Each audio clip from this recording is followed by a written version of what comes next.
Bəzən övladına psixi problem olan valideyn fikirləşir ki, övladımı evləndirsəm, övladım düzələr və bu fikirlə övladını evləndirir. Bu hal daha çox oğlan valideynlərdə müşahidə olunur. Əgər evlənəcək cütlüklərdən birində psixi problem varsa və uzun müddətli müalicə tələb olunursa, bu barədə mütləq şəkildə qarşı tərəfi məlumatlandırmaq lazımdır. Çox vaxt valideynlər bunu qarşı tərəfdən gizlədir və artıq uzun müddətli müalicə tələb olunan problem olduğu üçün, artıq evlənən zaman bunu qarşı tərəfdən gizlətdiyi üçün həkimə müraciət edə bilmir, müalicəni davam etdirə bilmir, artıq bu insanın vəziyyəti ağırlaşır və bundan sonra başlayır mübahisələr, münaqişələr, bəzən boşanmağa qədər gedib çıxır bu vəziyyət. Bəzi psixi problemlər var ki, uzun müddətli müalicə tələb edir. Müalicə müddətində belə insanlarda remissiya olur, yəni müvəqqəti sağalma.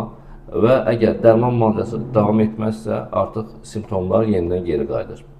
Bu videonu çəkməkdə məqsədimiz psixi problemi olan insan evlənə bilməz demək deyil. Bu videonu çəkməkdə məqsədimiz odur ki, əgər övladınızda psixi problem varsa, bunu mütləq şəkildə qarşı tərəfə bildirməlisiniz. Gələcəkdə ola biləcək ağırlaşmaların qarşısını vaxtında almaq üçün, gələcəkdə ola biləcək ağırlaşmalardan vaxtında sığortalanmaq üçün.